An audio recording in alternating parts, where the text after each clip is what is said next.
Hey guys, it's Kate with Chess.com, and today I want to talk about an awesome feature that we have on the site.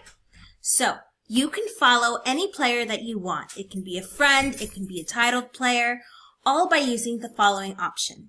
Now, when you follow somebody, not only are you able to watch their games automatically, but you get their updates for any activity that they do on the site. In order to follow someone, you're going to go to the settings page, go to all settings, and then you're going to click on following. You can see a list of all of the people that you're following. You can remove somebody by just going to remove, or you can type in the member's name and start following them. It's as easy as 1, 2, 3. Now, just remember for now that we are able to follow, but we aren't able to see who is following us. It's okay because that feature has been suggested to the programmers.